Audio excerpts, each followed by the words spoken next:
ትምህርት ቤት የገቡ ሁለት ወጣቶች ፍርድ ቤት ቀረቡ። በአዲስ አበባ የተፈጸመው ድርጊት እጅግ በጣም የሚያሳዝን ነው። እንዴት ሰው የወንድም እህቶቹን የእውቀት ቤት ትውልድ በሚቀረጽበት ቦታ ይህን ሊያደርግ ይችላል? ከፖሊስ የተገኘው መረጃ እንደሚያስረዳው ግለሰቦቹ ወደ ትምህርት ቤት የሄዱት ለመማር አሊያም ለሌላ ጉዳይ አልነበረም።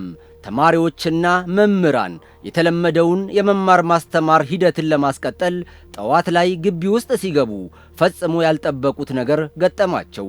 በወቅቱ ፖሊሶችን ትምህርት ቤት ውስጥ በመመልከታቸውም ግራ ተጋብተዋል። ለመሆኑ የተፈጠረው ጉዳይ ምንድን ነው? መረጃው ለጥንቃቄ ይጠቅማልና እናደርሳችሁ። እነዚህ ሁለት ግለሰቦች ክንፈ አማረና አሸናፊ ጎይቶም ይባላሉ። ያሰቡትን እኩይ ዓላማ ለማሳካት ምሽት ላይ በአዲስ ከተማ ክፍለ ከተማ በሚገኘው ጉለሌ አንደኛ ደረጃ ትምህርት ቤት ይሄዳሉ።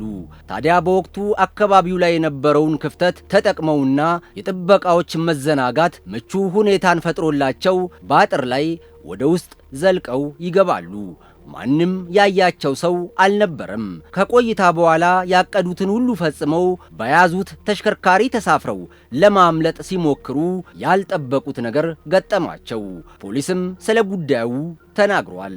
ሁለት ተከሳሾች ጨለማን ተገን በማድረግ አጥር ዘለው በመግባት የትምህርት ቤቱን የአይሲቲ ማስተማሪያ ክፍል ከፍተው በመግባት ብዛታቸው ሁለት ኮምፒውተሮች ከነሲስተማቸውና አንድ ፕሮጀክተር አጠቃላይ ዋጋ ግምቱ 120 ሺህ ብር የሚገመተውን ንብረት ይዘው በተሽከርካሪ በመታገዝ ይዘው ሊሰወሩ በሚሞክሩበት ሰዓት በእለቱ የፖሊስ አባላት የእግረኛና የተሽከርካሪ ፍተሻ እያደረጉ በነበረበት ሰዓት በፍተሻ ወቅት ተጠርጣሪዎች ከነ ንብረቱ እጅ ከፍንጅ ተይዘው ማለት ነው በፖሊስ ወደ ጣቢያ ከቀረቡ በኋላ ተገቢውን ምርመራ በማጣራት በሰውና በኤግዚቢት ማስረጃ በማጣራት መዝገቡን ለአቃቢ ሕግ ልከናል። ጉዳዩን ሲከታተል የቆየው የፌዴራል የመጀመሪያ ደረጃ ፍርድ ቤት አዲስ ከተማ 3ኛ ወንጀል ችሎት የተከሳሾቹን ጥፋተኝነት አረጋግጦ እያንዳንዳቸው በ5 ዓመት ከ10 ወር እስራት እንዲቀጡ ውሳኔ አስተላልፎባቸዋል።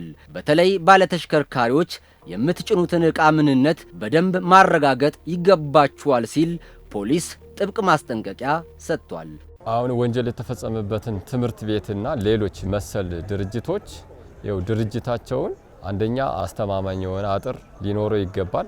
ይሄ ወንጀል የተፈጸመበት ትምህርት ቤት በአንድ በኩል ገደላማ በመሆኑ አጥር አልነበረውም። ተከሳሾችም በዛ መልካም አጋጣሚ ተጠቅመው ነው የገቡትና ድርጅቶቻቸውን በጥበቃም ሆነ በአጥር አስተማማኝ ማድረግ አለባቸው። የትኛውም ቦታ ላይ የሚመደቡ ጥበቃዎች የሚጠብቁትን አካባቢ ወይም ግቢ ዙሪያውን መቃኘት ይኖርባቸዋል።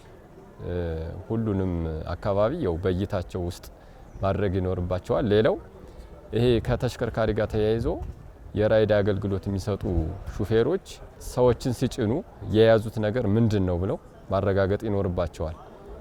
ይህን ሳያረጋግጡ ከጫኑ በወንጀል ተባባሪነት ለእንግልትም ስለሚዳረጉ የሚጭኑትን ግለሰብና የሚጭኑትን ንብረት ምንነቱን ማረጋገጥ ይጠበቅባቸዋል።